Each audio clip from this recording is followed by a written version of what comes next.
jangan terpaku sama nggak punya modal, jangan terpaku sama kekurangan. Oke, kita coba memberikan satu solusi.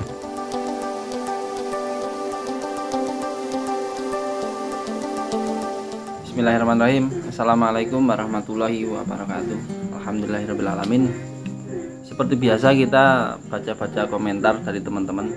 Ternyata mayoritas atau mungkin banyak teman-teman kita itu yang selalu mengeluhkan, saya nggak punya modal saya cuma sedikit. Dan penonton dari video saya itu mayoritas itu anak-anak muda, sekitaran 45%-an itu umur 25 sampai 34 tahun. Kemudian yang 20% atau 23% atau berapa itu umur 18 sampai 25 tahun. Kemudian yang 20%-nya 20%-nya lagi itu umur 34 sampai berapa ya, 45 atau 50 tahun. Itu otomatis bisa saya simpulkan orang-orang yang belajar tentang berwirausaha, tentang toko kelontong itu adalah usia produktif. Dan kalau itu kan mayoritas ya, hampir 50% itu adalah umur 25 sampai 34 tahun. Untuk teman-teman yang mungkin kok ternyata kita sama terlahir dari keluarga yang sederhana dan mungkin tidak bisa memberikan modal atau memberikan dukungan apapun, saya kira hal seperti itu jangan menjadi satu masalah atau satu kendala untuk kita. Bahkan menurut saya ya, ketika kita itu tidak bisa tidak bisa memulai usaha hanya karena mempermasalahkan orang tua yang mungkin sederhana, tidak bisa membantu, tidak bisa memfasilitasi, menurut saya itu adalah dosa yang sangat besar. Karena apa? Karena orang tua itu ibarat, kalau orang Jawa bilang gini, wong tua kuwi kaya Quran amoh ya, saamo-amo Quran kuwi tempatnya tetap nang dhuwur. Kalau nasionalnya seperti ini, orang tua itu seperti Quran yang sudah lusuh, sudah jelek, sudah robek-robek. Sekalipun itu sudah lusuh, sudah robek-robek, mungkin nggak pernah kita baca, itu tempatnya tidak di bawah ya, tempatnya ada di atas karena itu Quran ya.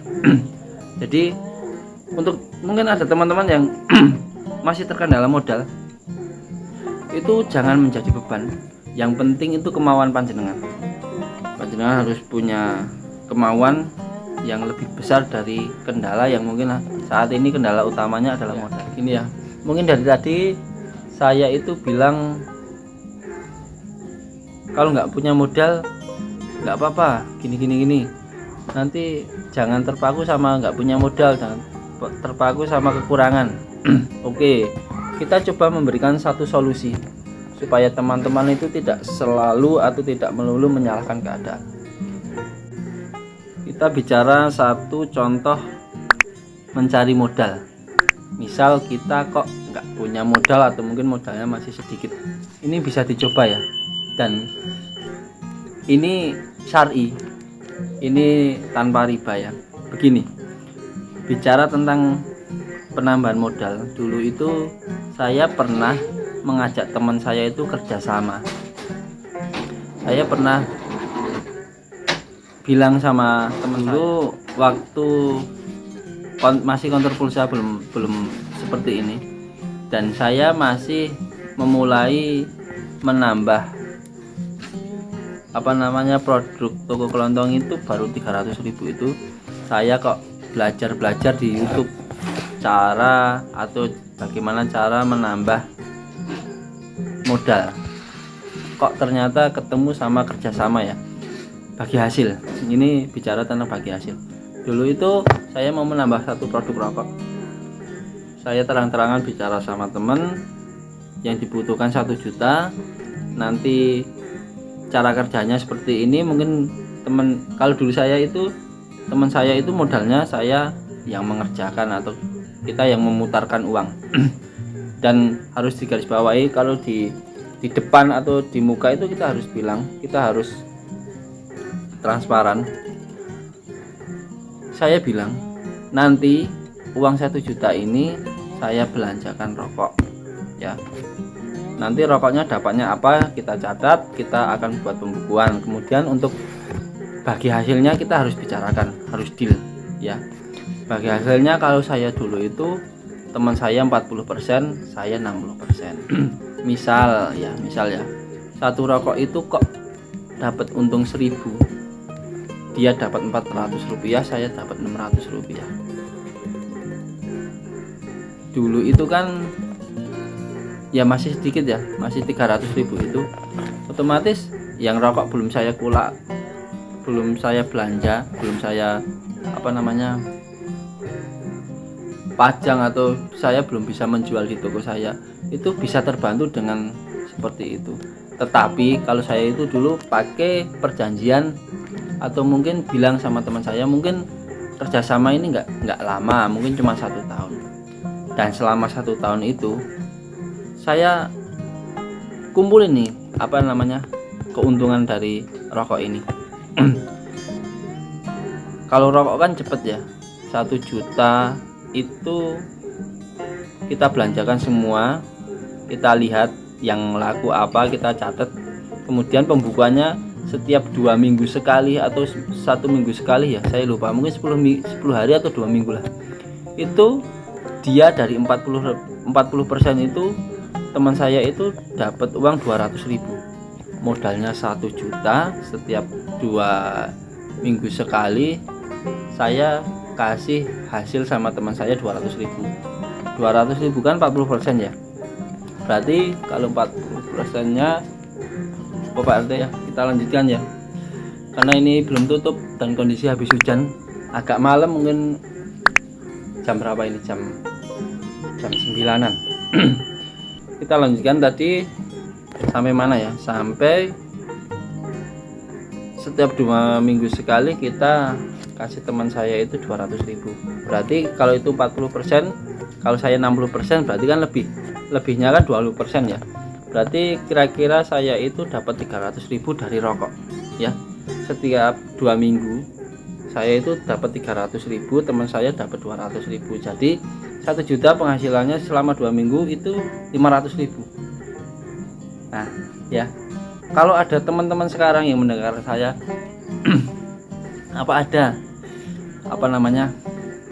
penghasilan segitu besarnya ya. Ya, saya harap teman-teman itu jangan mendahulukan prasangka buruk pada orang lain ya. 1 juta mungkin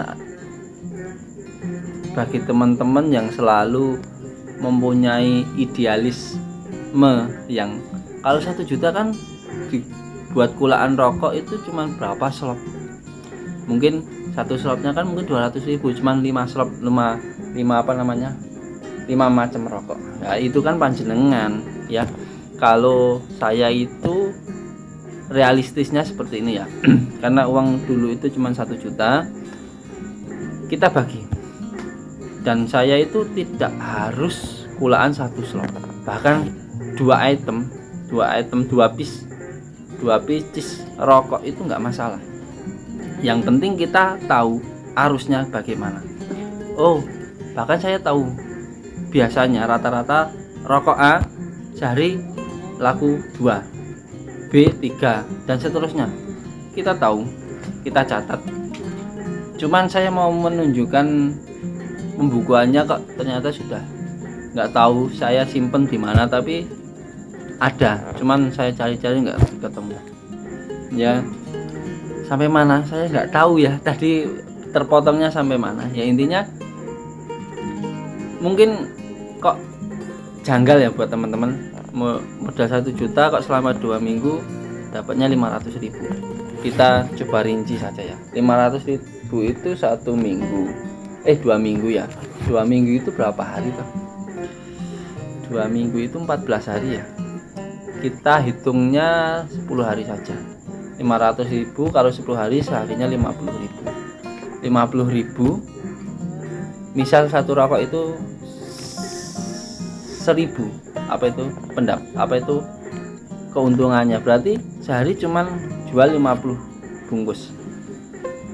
50 bungkus itu besar atau kecil? Bisa besar bisa kecil, tetapi alhamdulillah karena saya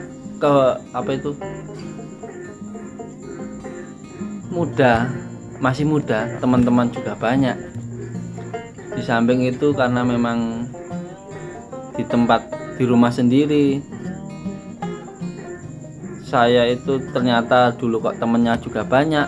Rumah saya itu ya tempat teman-teman nongkrong, dan itu terbantu ya. Yang saya tekankan untuk teman-teman itu jangan pesimis, jangan selalu intinya jangan membanding-bandingkan hanya untuk membuat diri panjenengan itu aman ya.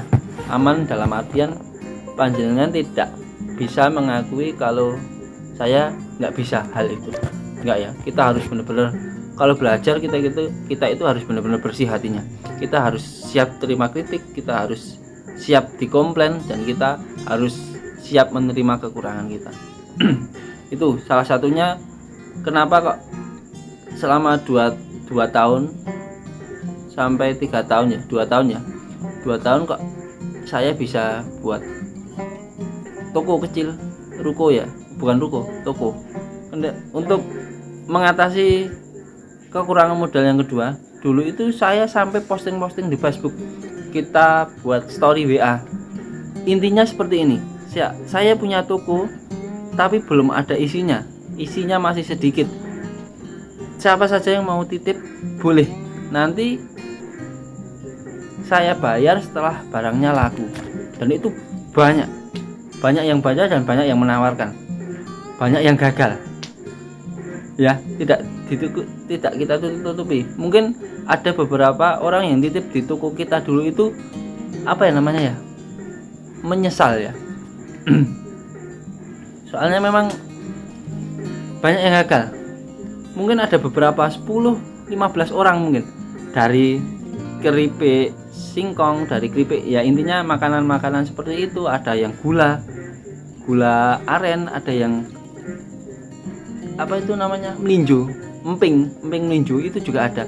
Dan ternyata tidak semuanya berhasil, tetapi karena memang kita itu niatnya untuk berkembang dan ternyata itu kok nggak berhasil, kita retur ya, karena memang itu kita tidak punya atau tidak mengeluarkan uang. Ini tak lonjak iki ya, bentar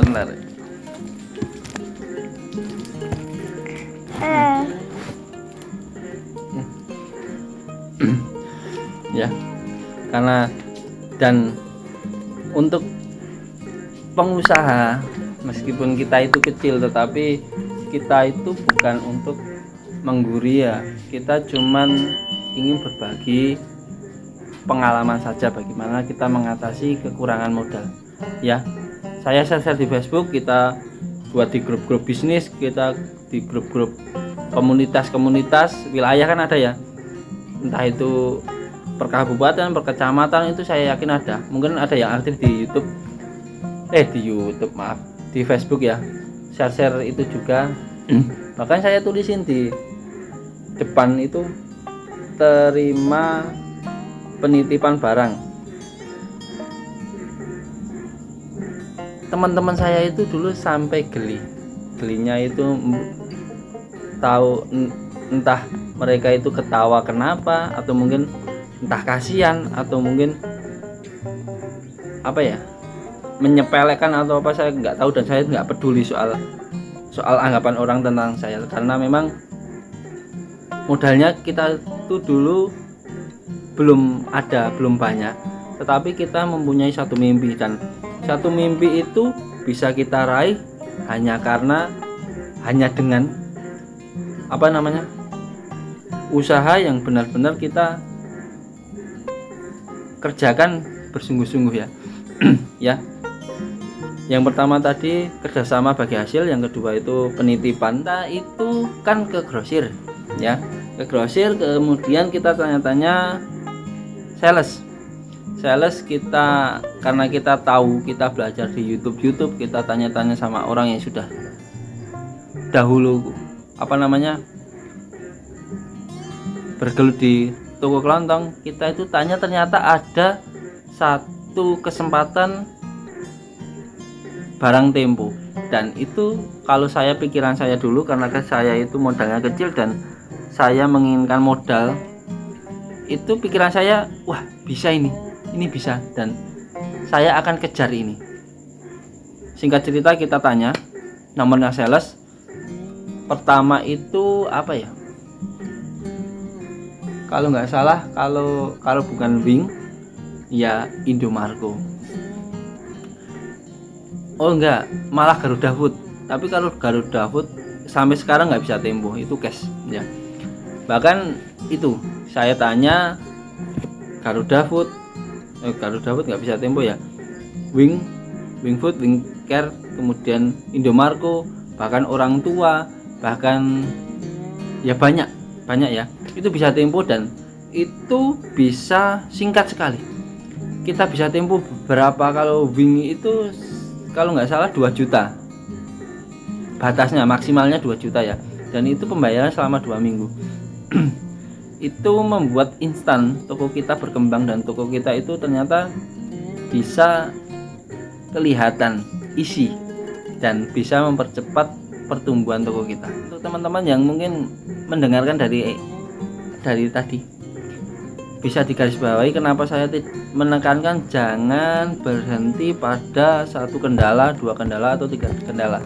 Sekalipun ada 10 kendala, kok ternyata kita mempunyai 9 kendala dan ada 1 kesempatan, itu kita harus memanfaatkan 1 kesempatan ini.